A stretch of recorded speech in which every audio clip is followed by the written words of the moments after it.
Bismillahirrahmanirrahim. Assalamualaikum warahmatullahi wabarakatuh.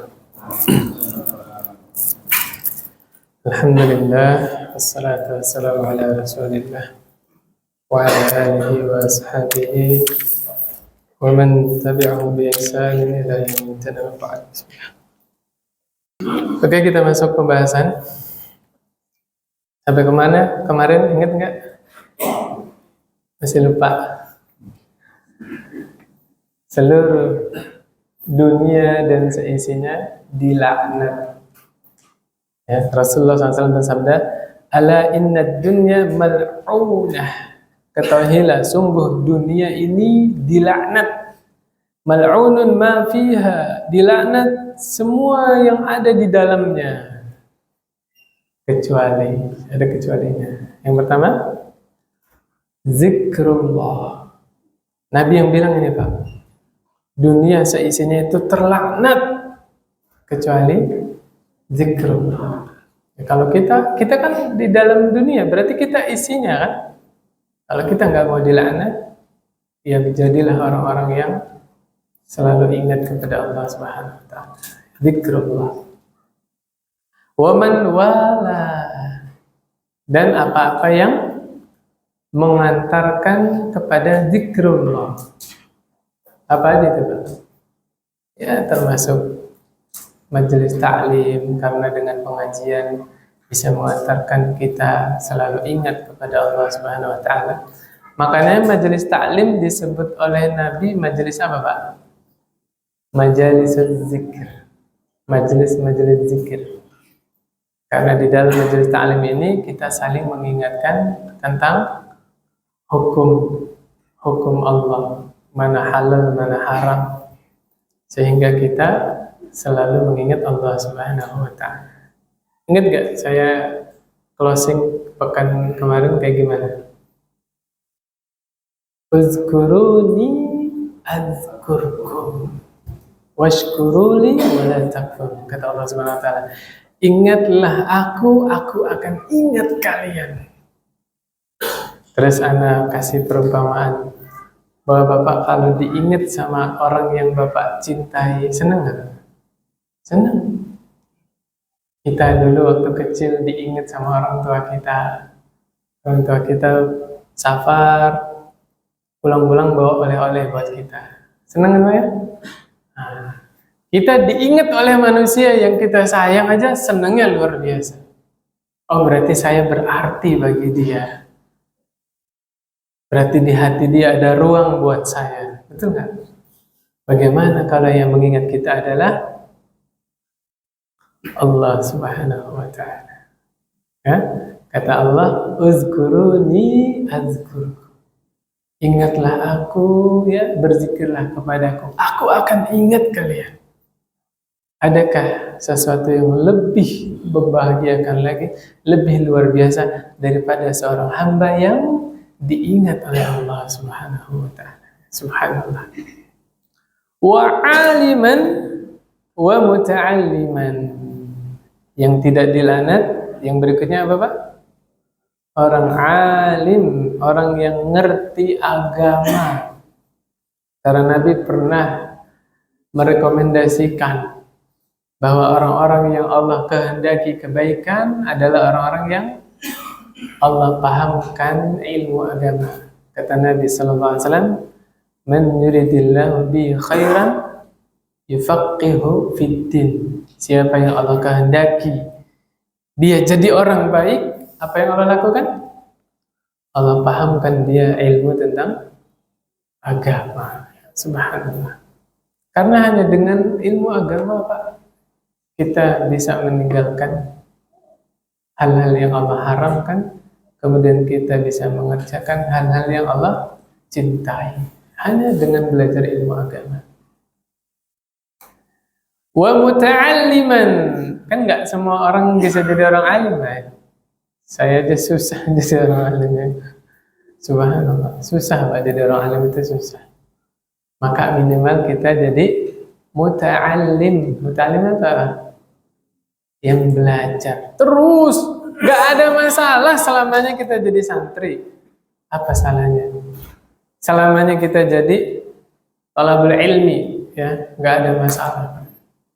Ya, Imam Ahmad rahimahullah itu di tangannya ada buku, ada pena, Pak. Ketika itu beliau sudah jadi imam, hafal 1 juta hadis. Kok bisa 1 juta hadis? Padahal musnad Imam Ahmad itu kira-kira 20 ribuan. Gimana itu jawabnya? Hadis do'if hafal, hadis palsu juga hafal, Pak. Ketika ada orang membawakan riwayat palsu, udah tahu Imam Ahmad, ini hadis palsu ini. Maudhu' bahasa Arabnya. Hadis maudhu', hadis do'if tahu. Makanya tidak berlebihan ketika para ulama menyebut Imam Ahmad hafal 1 juta hadis. Itu tidak berlebihan. Beliau sudah hafal 1 juta hadis, tapi di tangannya ada alat tulis. Sampai ditanya sama teman-teman yang ada di situ, hatta mata ya Imam, apa makal? Sampai kapan engkau itu belajar terus? Sampai kapan, Pak? Sampai roh ini terpisah dengan jasadnya. Subhanallah. Tidak ada akhir dari menuntut ilmu. Subhanallah. Bahkan betapa bahagianya orang-orang yang Allah wafatkan dalam keadaan menuntut ilmu. Subhanallah. Kan jihad itu dibagi menjadi 2. Jihad dengan senjata, jihad dengan pena. Kata Imam Ibnu Qayyim rahimahullah kan. Kalau sekarang negara kita aman, bisa jihad nggak, Pak? Bisa. Jihadnya pakai apa? Pena. Belajar. Ya. Pahamkan masyarakat mana yang sunnah, mana yang tauhid. Ya. Peringatkan masyarakat mana yang bid'ah, mana yang syirik. Sehingga ketika masyarakat paham dengan sebab kita, mudah-mudahan itu menjadi salah satu jariyah. Ya, subhanallah. Pahamkan. Masih banyak, Pak, masyarakat yang darurat tauhid itu masih banyak. Berapa saudara kita yang masih ngundang pawang hujan? Cek khodam. Ada. Masih iseng-iseng buka zodiak. Betul? Masih pakai jimat. Datang ke dukun. Berapa? Banyak. Nah, berarti kita masih darurat tauhid, Pak. Pahamkan kepada masyarakat. Yang syirik itu yang mana? Yang tauhid itu yang mana? Yang sunnah yang mana? Yang bid'ah yang mana? Nah, kalau ada orang paham dengan sebab kita, melalui perantara kita, ya, kata Nabi SAW, itu lebih baik daripada humrun na'am. Tahu humrun na'am nggak, Pak? Jadi ketika Rasulullah SAW mengutus Ali bin Abi Thalib ke Khaybar, orang Khaybar, ya, itu subhanallah luar biasa. Jadi Nabi bilang begini, Nabi punya pedang, ya. Aku akan memberikan pedang ini besok kepada orang yang dia mencintai Allah dan Rasulnya, Allah dan Rasulnya mencintai dia. Tahu nggak itu di hadis itu Umar bilang apa? Demi Allah saya nggak pernah berambisi untuk mendapatkan sesuatu kecuali hari itu.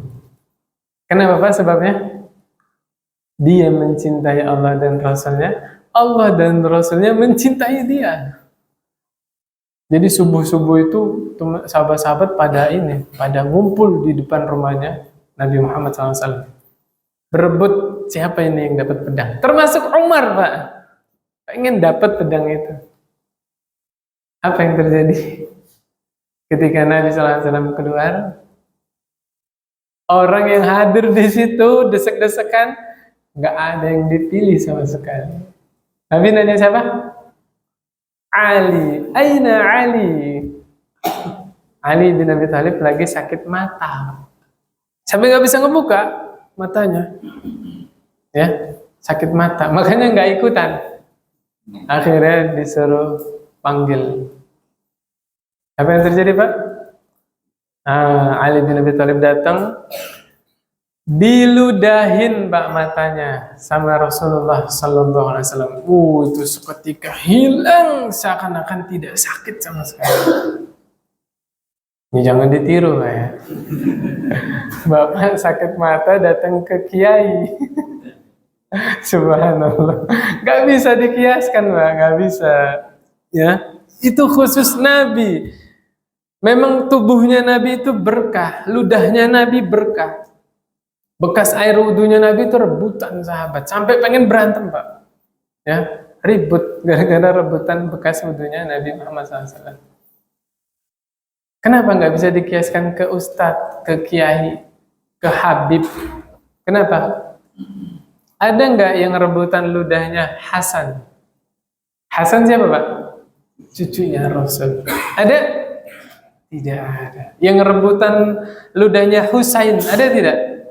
Tidak ada. Orang yang lebih baik daripada Hasan Husain siapa? Abu Bakar. Nabi yang bilang, orang terbaik setelah Nabi dan Rasul siapa? Abu Bakar. Waliullah berarti kan? Ada yang rebutan ludahnya Abu Bakar? Tidak ada. Berarti ini khusus Nabi Sallallahu Alaihi Wasallam. Itu Ali udah sembuh, pedang itu dikasih ke Ali. Masya Allah.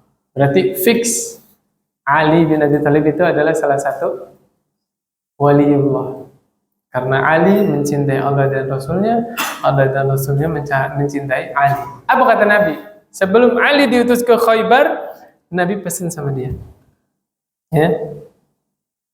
La'an yahdiyaka rajulan, ya.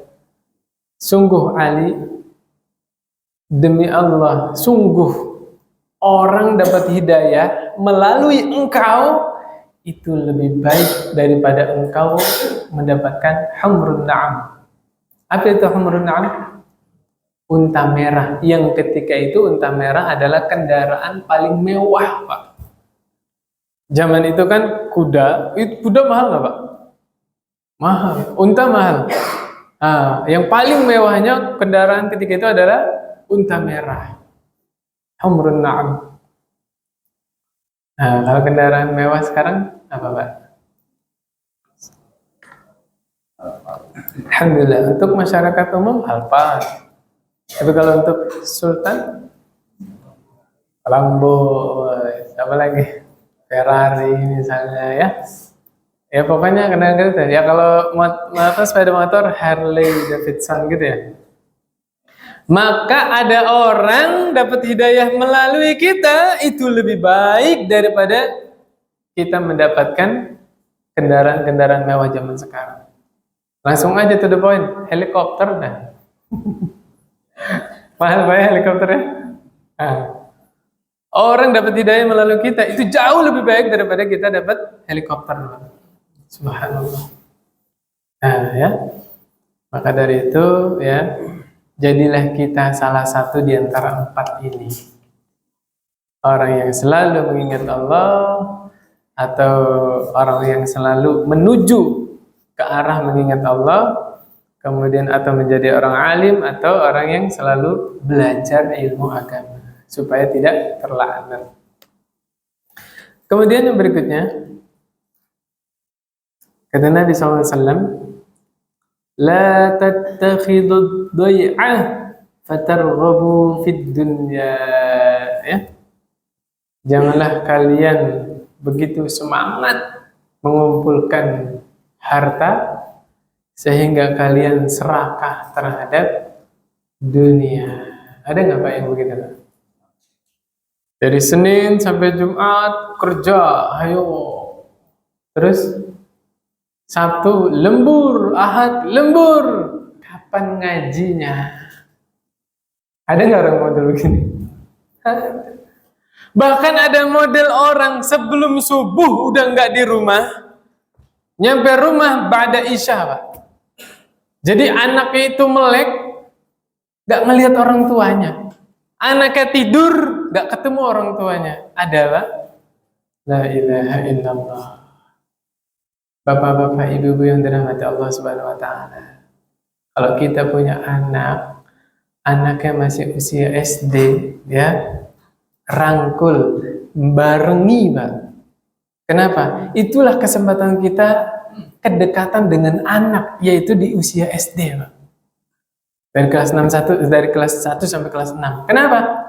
Setelah SD, anak itu SMP, dia sudah mulai bisa berpikir menentukan pilihan.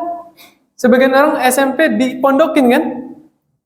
Kalau SMP mondok, SMA mondok, pas SD nggak deket sama orang tua, bagaimana hubungan kita dengan anak kita? Nah, jangan sia-siakan kesempatan emas itu, Pak. Ya, kewajiban orang tua terhadap anak bukan hanya kasih jajan, bukan hanya kasih uang, bukan, Pak. Tapi anak juga butuh perhatian, butuh hadirnya sosok ayah, hadirnya sosok ibu. Sebagian orang tua nggak tahu anaknya ini punya hubungan sama laki-laki lain. Anak perempuan nih. Kenapa? Karena nggak ada sosok ayah bagi dia. Ya, hadir Pak di sampingnya, terutama anak-anak yang masih SD. Masa Bapak lebih sayang harta daripada anak?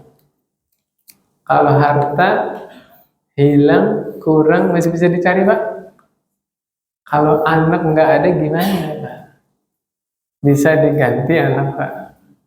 Nah, kalaupun bisa sama karakternya sama yang ada, nggak bisa.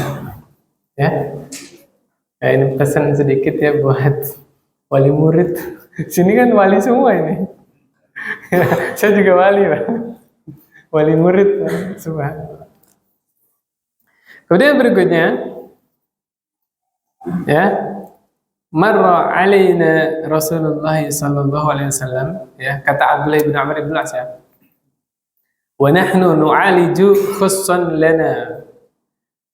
Nabi melewati kami sedang merenovasi rumah, Pak. Nabi nanya, ya, mahaza, apa ini?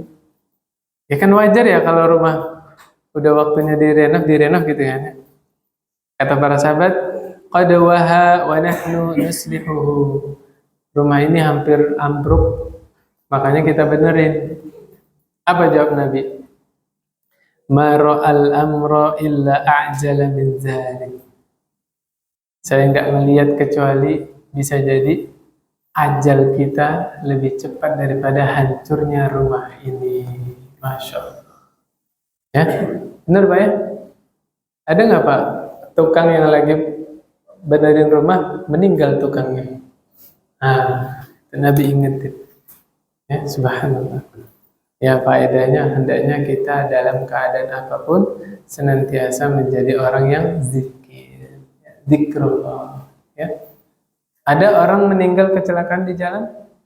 Ada. Betapa indahnya ketika berkendaraan dia melafazkan la ilaha illallah. Lagi berkendaraan motor atau mobil, nggak berhenti lisannya la ilaha illallah, la ilaha illallah. Terus qadarullah kecelakaan, lafaz yang terakhir dia ucapkan apa? La ilaha illallah. Man akhiru kalamihi la ilaha illallah dakhala al-jannah. Makanya tadi seluruh dunia itu terlaknat kecuali zikrullah. Subhanallah. Kemudian berikutnya kata Nabi sallallahu alaihi wasallam, inna likulli ummatin fitnah. Sungguh setiap umat itu ada ujiannya. Nah, ini fitnah artinya apa, Pak? Ujian. Kalau di Indonesia fitnah itu apa? Hah? Saya kemarin difitnah, dituduh. Ya, dulu saya waktu SD itu Pak, ada khotib ya, khutbah Jumat, bilang begini, pembunuhan adalah lebih besar dosanya, membunuh lebih kejam daripada memfitnah gitu ya. Kebalik. Alhamdulillah Bapak tidak tidur ya. Alhamdulillah. Fitnah lebih kejam daripada, benar nggak itu Pak? Ada dalil ya Pak di Al-Baqarah. Kata Allah, al-fitnatu asyaddu minal qatl. Fitnah itu lebih besar dosanya daripada membunuh. Nanti dulu Pak, lihat tafsir, lihat ayat sebelumnya, ayat setelahnya, baru paham. Yang dimaksud fitnah pada ayat itu apa Pak? Syirik. Jadi asbabun nuzul turunnya surat itu ya, ayat al-fitnatu asyaddu minal qatl. Sahabat membunuh orang musyrik di bulan haram. Paham maksud saya Pak? Sedangkan orang Arab udah ngerti betul dosanya lebih besar kalau mau melakukan pembunuhan di bulan haram. Maka Allah turunkan dosa syirik lebih besar dosanya daripada dosa membunuh. Udah mudeng Pak sekarang. Jadi yang dimaksud fitnah di situ apa? Syirik, ya. Dosa syirik lebih besar dosanya daripada dosa membunuh. Bukan fitnah menuduh, bukan. Nah sekarang ini fitnah apa ini? Ujian. Wa fitnatu ummati al-mal. Dan ujian untuk umatku apa? Harta. Berarti Bapak Ibu yang dirahmati Allah Subhanahu wa taala, Nabi nggak pernah khawatir umatnya mati kelaparan. Tidak pernah khawatir. Justru yang Nabi khawatirkan adalah dunia dibukakan oleh Allah untuk umatnya. Bapak Ibu kalau rezekinya dibatasi oleh Allah bisa apa bahasanya kalau Jawa tuh? Prihatin ya. Benar ya? Kita kalau diberi rezeki oleh Allah cukup lah ya, nggak terlalu banyak, bisa prihatin nggak? Bisa hidup prihatin. Tapi subhanallah, kalau sudah Allah mudahkan rezeki datang dari mana-mana, mau datang ke pengajian itu malas. Mendingan keluar sama istri cari restoran mana yang enak. Betul? Nah, coba kalau dikasih rezekinya secukupnya, Masya Allah, di mana ada pengajian dikejar itu. Kenapa? Enak ngecas iman, ya. Imannya dicas lagi, ya. Subhanallah. Dulu waktu sepeda ontel, waktu masih bodong motornya, berduaan itu boncengan sama istri. Sekarang pas udah mobilnya bagus, Masya Allah. Dibawa sampai Madinah ya. Sampai Mekah. Subhanallah. Kendaraan juga yang berkah itu kendaraan yang digunakan di jalan Allah Subhanahu wa taala. Ini yang hadis berikutnya ana lewat ya. Karena itu hadisnya dhaif ya. Yang megang buku ya. Sengaja ana enggak bacain hadisnya dhaif. Karena lewat langsung hadis yang ini. An Abdullah bin Asy-Syikhir. Ya. Rasulullah SAW membaca surah Alhaakumut Takatsur. Jadi ada sahabat datang ke Nabi. Nabi lagi baca apa Pak? Alhaakumut Takatsur. Habis itu Nabi langsung bicara sallallahu alaihi wasallam. Yaqulu ibnu Adam mali. Ini Nabi baca ayat terus Nabi bicara. Berarti ini langsung tafsir. Ayat ditafsirkan oleh hadis. Kalau ada tafsir dari Nabi, jangan cari yang lain, Pak. Nabi langsung dia menafsirkan, bukan karena ulama, bukan kata ulama, kata ustadz, enggak. Jadi tafsir bermegah-megahan telah membinasakan kalian, ya. Bermegah-megahan telah membinasakan kalian, kata Nabi SAW, manusia ngaku-ngaku. Ini hartaku. Kalau bahasa kita gimana, Pak? Ini mobil saya, ini rumah saya, ini saham saya, ini tanah saya. Betul nggak? Ini saham saya. Apa kata Nabi? Wa hal laka ya ibn Adam min malika illa ma akalta fa afnaita. Kamu tuh nggak punya, ya, nggak punya harta, nggak punya rezeki kecuali yang engkau makan kemudian hilang, habis dimakan. Au labista fa'ablaita, atau yang engkau pakai kemudian kusam belel. Au tasaddaqta fa'amdaita, yang engkau sedekahkan itulah yang tersisa. Jadi Nabi ngajarin kita, kalau kita punya uang 10 juta, yang kita infakkan 100.000 lillahi ta'ala, diem-diem, gak tahu orang lain, harta kita yang 9.900.000 atau 100.000 Pak? 100.000. Ini udah ngerti semua, tapi implementasinya lebih sayang 100 apa yang 9.900.000? 9.900.000. Allah Akbar. Mati nyeselnya pas sudah meninggal. Iya, kalau keluarganya kenal agama, alhamdulillah. Kumpul keluarganya, harta warisnya belum dibagi nih. Ngomonglah anak yang paling gede. Kasihan bapak, biar bapak punya amal jariah, yuk sebelum dibagi warisannya, sisihkan berapa juta. Beli mushaf. Nah, mushafnya disumbangin kemana? Kalau ke masjid udah banyak tuh Pak. Itu aja nggak semua dibaca. Betul nggak Pak DKM? Saya lebih nyarankan ke pondok tahfiz yang sehari-hari dibaca. Pada subuh, setoran, sholat duha, murojaah, ya kan? Pada asar ngapal lagi, maghrib ngapal lagi, pada isya diulang lagi. Kasih ke santri tahfiz atau sekolah-sekolah yang mengajarkan Al-Quran. Sekarang banyak sekolah-sekolah IT, benar? Nah, itu kalau keluarganya kenal agama, sering pengajian. Lah kalau keluarganya jauh dari agama, gimana Pak? Hah? Jenazah masih dimandiin Pak, anak pertama udah nyari sertifikat rumah. Ada nggak Pak? Luar biasa Pak. Khawatir keduluan sama anak yang lain. La ilaha illallah. Tuh Pak.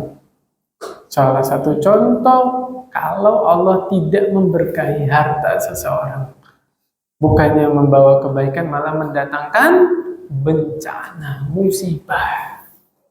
Subhanallah. Ibunya baru dikubur kemarin, besok langsung minta dibagi hartanya. Ya bagus secepatnya, tapi buru-buru banget. Masih pada sedih loh keluarganya. Ya kan? Subhanallah. Ya. Nanti sadarnya kalau kita udah senja. Saya udah senja belum, Pak? Apa masih siang ya? Udah sore usianya ya. Baru mikir, iya ya. 50 tahun saya hidup di dunia, 60 tahun. Apa yang saya cari? Selama ini harta saya tumpuk-tumpuk, apa rasanya? Manfaatnya apa? Toh saya akan tinggalkan semua itu. Bener nggak Pak? Coba bapak-bapak tanya kayak yang sudah senior-senior tuh. Cari apa sih di dunia ini puluhan tahun? Ya kan? Subhanallah. Ya nggak sadar tertipu oleh dunia. Saya kadang-kadang mikir begini Pak. Kerja dari pagi nih sampai malam. Tiap hari kerja. Sampai nggak ada waktu sama sekali buat keluarga. Terus buat apa kita kerja? Itu bukan kerja Pak, itu dikerjain. Betul nggak sih? Nggak bisa nikmatin kehidupan. Makanya sebagian orang ada yang resign dari perusahaannya, ada yang resign dari tempat kerjanya, milih bisnis. Kenapa? Bisnis bisa kita sendiri yang ngatur waktunya, ya kan? Lagi rajin ya rajin, lagi santai ya udahlah buka sekedarnya aja. Toh buat makan udah ada, buat besok juga udah ada. Akhirnya waktunya bisa bersama-sama istrinya, sama anaknya, keluarga, betul nggak? Ya, subhanallah. Saya bukan sedang merendahkan orang-orang yang kerja, bukan. pekerjaan juga bisa berbuah pahala. Dan sangat berarti orang-orang yang keluar pagi pulang malam itu dihitung di sisi Allah sebagai ibadah kalau niatnya lurus. Betul gak? Ya Allah, saya susah payah ini nyari rezeki, saya jaga supaya keluarga saya dapatnya yang halal. Jangan sampai sesuatu haram masuk ke tubuh istri saya, ke tubuh anak saya. Itu bernilai ibadah. Nggak sia-sia dia keluar dari pagi sampai malam. Ya orang-orang begini insya Allah sholat 5 waktunya juga diperhatikan. Ya, sehingga hatinya dijaga. Subhanallah. Demikian. Kemudian berikutnya dari Ka'ab bin Malik ya radhiyallahu anhu. Qala Rasulullah sallallahu alaihi wasallam. Nabi Muhammad SAW menjelaskan bahayanya orang yang serakah. Orang yang serakah itu yang bagaimana, Pak? Hah? Berambisi mendapatkan harta, berambisi mendapatkan kedudukan. Bismillah. Alhamdulillah. Ini lagi nggak ngomongin politik ya? Enggak, sama sekali enggak. Ya. Masa bodoh, saya nggak tahu itu urusan politik. Siapa yang nyalon nggak tahu saya. Ya. Apa kata Nabi SAW? Mazibani ja'i'ani ursila fi ghanam biafsada laha min hirsil mar'i 'alal mali wasyarafi lidinihi. Nabi mengumpamakan gini, Pak. Ada 2 serigala nih, Pak. Ya. 2 serigala ini disatukan di kandang sama 1 kambing, Pak. Serigala ini ja'i'an, kelaparan, Pak, serigalanya. Kebayang nggak, Pak? Serigala lagi kelaparan. Kemudian di situ ada domba. Kata Nabi SAW, ini nggak lebih ngerusak. Yang lebih ngerusak daripada 2 serigala kelaparan terhadap domba adalah manusia yang serakah terhadap harta dan kedudukan. Kalau serigala yang lapar, yang dirusak apa? Domba doang. Tapi kalau manusia yang serakah, berambisi terhadap jabatan, terhadap harta, yang dirusak apanya, Pak? Agamanya. Rusak agamanya. Agamanya kalau udah rusak, dia nggak takut sama Allah, Pak. Berapa yang dia selewengkan, padahal bukan hak dia. Sekian triliun, sekian miliar, la ilaha illallah, rusak agamanya. Na'udzubillah min dzalik. Tuh. Kalau serigala yang lapar, domba yang dirusak apa? Domba doang. Tapi kalau manusia yang serakah, berambisi terhadap harta, terhadap kedudukan, apa yang rusak? Agamanya, Pak. Kalau agama udah rusak, kayak kendaraan belum remnya, Pak. Saya dulu itu ngaji, Pak, ngaji Iqra, ngaji Al-Quran. Selalu diingetin guru ngaji saya ya. Ilmu agama itu seperti rem. Bapak kalau berkendaraan, ada jurang, ada apa, tapi kalau ngendarainya nyantai, remnya bagus, selamat nggak, Pak? Selamat, bismillah. Tapi kendaraan sebagus apapun terus nggak ada remnya sama sekali, apa yang terjadi? Itulah kecerdasan tidak diimbangi dengan agama. Ya, power seseorang, dia punya integritas di suatu daerah, tapi nggak diimbangi agama, seperti itu. Kendaraan yang tidak ada remnya, sehingga nggak ada yang mengendalikan kehidupan dia. Na'udzubillah. Ya, serakah. Bagus nggak sih, Pak, orang yang serakah? Ada nggak ya? Hah? Ada orang yang serakah bagus. Semangat dalam beribadah. Apa soft yang pertama, dia duluan. Betul nggak sih? Tapi tahu adab juga. Nih, soft yang pertama lowong nih. Padahal di soft kedua ada bapak-bapak duduk di situ. Tiba-tiba udah komat orang ngeduluin dari sana ngerobot. Ada adabnya nggak tuh, Pak? Nggak, jangan begitu. Tuh ada bapak-bapak. Sebenarnya dia pengen di situ, tapi sungkan atau gimana ya? Dan sebagian orang begitu ya. Duduknya di situ, nanti pas komat baru maju, betul nggak? Nah, itu kadang-kadang kita nggak sadar. Bener nggak sih, Pak?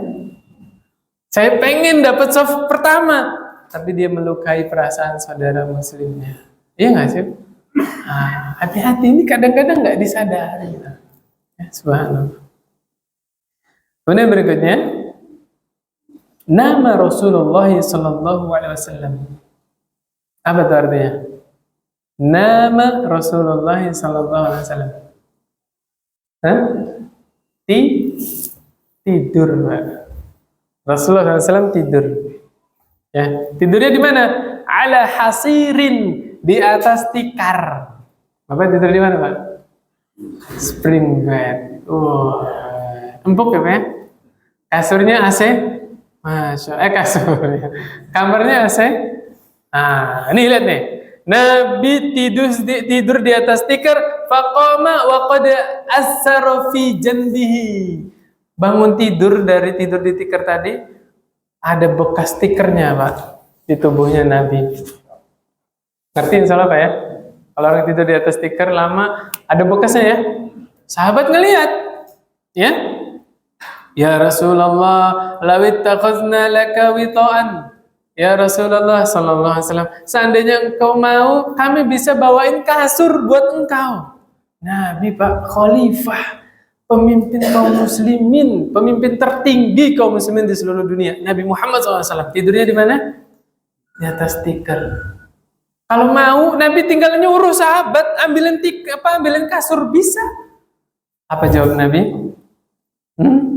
Mali walid dunya. Apa urusanku dengan dunia?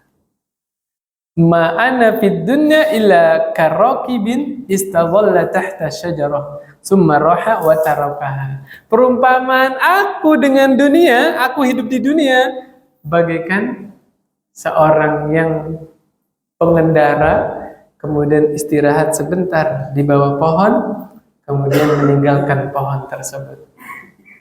Bapak kalau ngaup apa ngiup, Pak? Ngiup? Ngiup apa ngaup? Apa aja lah ya. Berteduh di bawah pohon, Pak. Bawa kasur, tak? Enggak kan?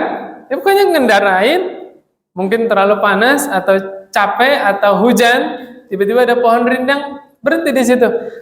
Itulah perumpamaan dunia, Pak. Kita cuma sebentar di dunia ini.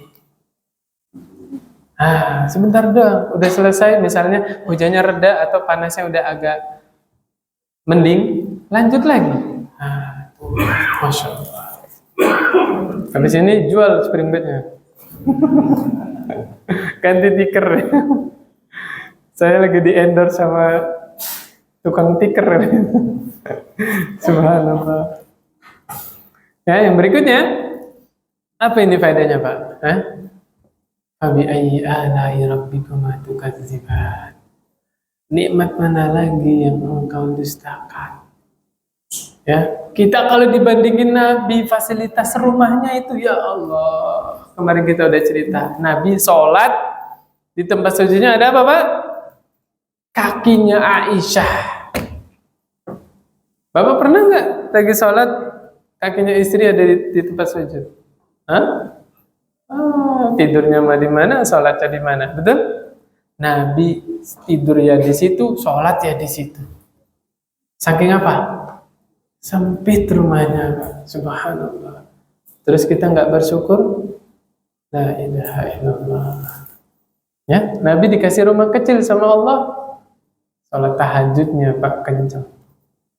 Kita rumahnya luas, sholat tahajud, Pak. La ilaha illallah. Nih, Pak, kabar gembira buat orang-orang miskin. Ya, fakir, kata Nabi SAW, yadkhulul fuqara'ul jannata qabla al-aghniya'i bi 500 'am. Orang-orang fakir masuk surga duluan 500 tahun sebelum orang kaya. Allah itu adil, Pak. Allah uji di dunia kurang harta, sabar dapat musibah, di akhirat masuk surga duluan.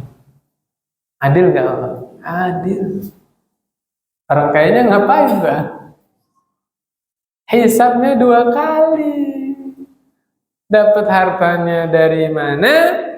Dipakai buat apa? Ada yang dapatnya haram, dipakainya buat haram, betul? Ada yang dapatnya halal, Pak, dipakainya yang haram. Ada nggak? Ada. Itu dihisab orang kaya. La ilaha illallah. Ya, makanya kata Ali bin Abi Thalib kalau nggak salah, harta itu haramnya azab, halalnya hisab. Ini bukan anjuran jadi orang miskin, bukan Pak ya. Jangan salah paham. Utsman bin Affan kaya nggak Pak? Kaya. Abu Bakar kaya. Umar, Abdurrahman, banyak sahabat kaya. Bahkan Khadijah, Pak, Khadijah itu hartanya dijelaskan kalau buat bendung laut, bisa bendung laut, Pak. Tapi hartanya habis di jalan Allah. Terus apa yang Khadijah dapat? Hah? Bapak tahu nggak keutamaan Khadijah?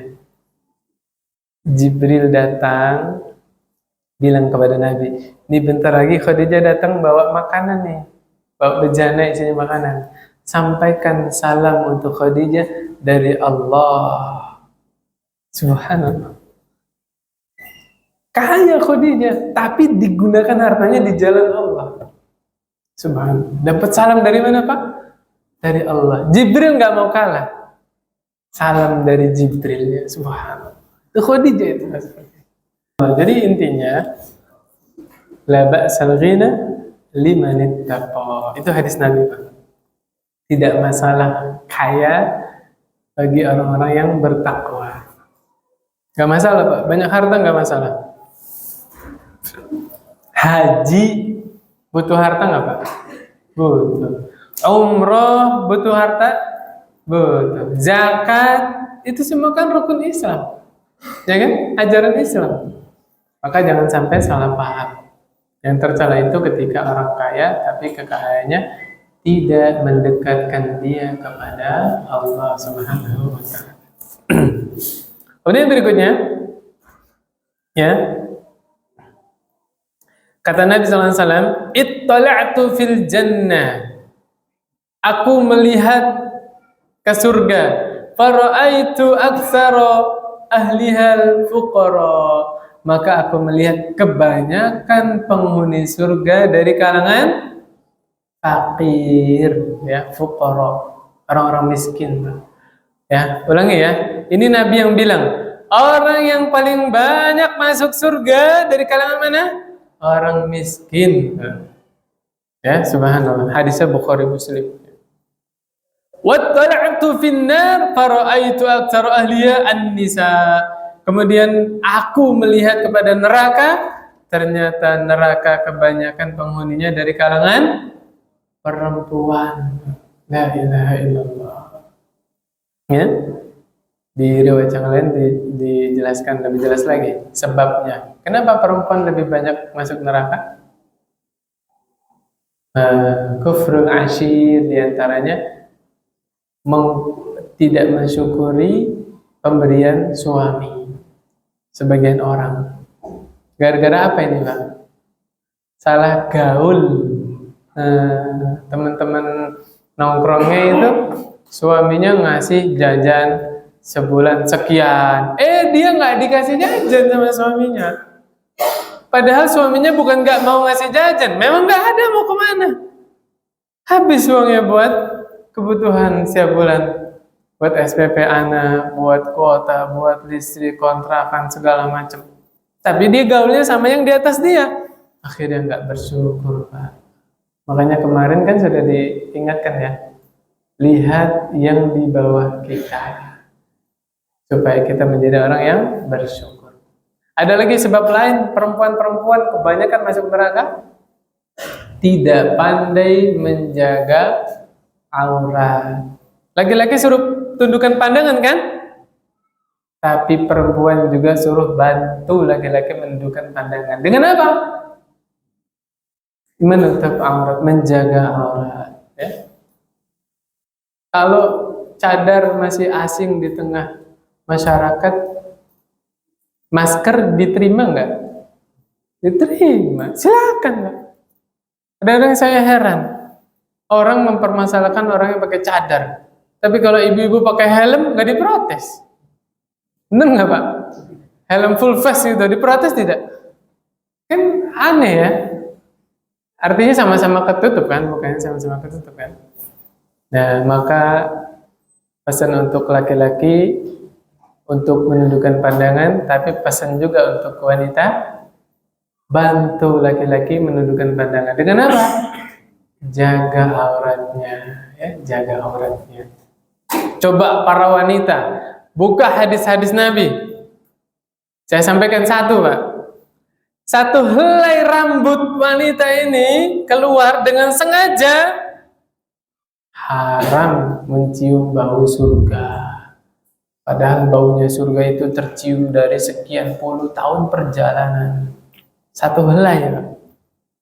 Ada lagi riwayat yang lain, wanita yang berpakaian tapi telanjang. Ya, salah satu karakternya apa? Palanya ini kayak punuk unta, Pak. Ngerti nggak, Pak? Jadi dia apa namanya? Kuncir ya, gulung ya kan. Jadi nonjol kan? Baru pakai kerudung. Ya mungkin sebagian wanita sebenarnya nggak niat ke sana, tapi lebih agak nggak gerah. Betul ya ibu-ibu ya? Kalau dikuncir ke belakang tuh kan kayak ada space nih ya, biar nggak gerah lehernya gitu kan. Tapi itu terancam hadis Nabi, orang-orang yang berjilbab tapi seperti punuk unta. Ya, itu salah satu karakter berpakaian tapi telanjang. Nah ini ancaman buat para wanita. Nabi sudah mengabarkan kebanyakan wanita masuk apa Pak? Masuk neraka. Na'udzubillah. Tapi ada kabar gembira, Pak. Wanita-wanita itu boleh masuk surga lewat pintu manapun. Gimana caranya?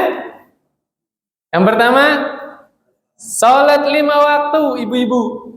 Yang kedua, puasa Ramadan. Yang ketiga, jaga kehormatannya itu. Ya, hanya buat suami kehormatannya itu. Yang terakhir, taat kepada suami. Ini ibu-ibu Masya Allah, salat 5 waktunya udah dijaga, puasanya udah dijaga nih, kehormatannya dijaga Pak. Satu lagi apa? Sayang loh, tinggal satu lagi nih. Bener gak sih? Nurut sama suami, masuk surga dari pintu mana? Tapi ingat, la ta'ata li makhluqin fi maksiatil khaliq. Gak ada ketaatan kepada makhluk dalam bermaksiat kepada Allah. Jadi taat kepada suami juga ada batasannya. Selama suaminya menyuruh yang baik, apalagi mendukung agamanya, wajib taat suaminya ya. Subhanallah. Gampang-gampang susah Pak ya. Kebanyakan wanita masuk neraka, tapi wanita juga Allah permudah masuk surga. Mudah gak sih taat sama suami? Mudah ya? Bagi yang Allah mudahkan. Mudah bagi yang Allah mudahkan. Habis Pak? Ya, qadarullah ya, Masya Allah. Ini berapa hadis lagi nih? 1, 2 hadis lagi. Insya Allah pekan depan kita ganti tema insya Allah. Temanya agak ini Pak, agak susah. Ya, nahan lapar. Anjuran puasa. Susah nggak Pak? Oke, kita akhiri pertemuan kali ini dengan doa kafaratul majelis. Subhanakallahumma wa bihamdik asyhadu an la ilaha illa anta astaghfiruka wa atubu ilaik. Assalamualaikum warahmatullahi wabarakatuh.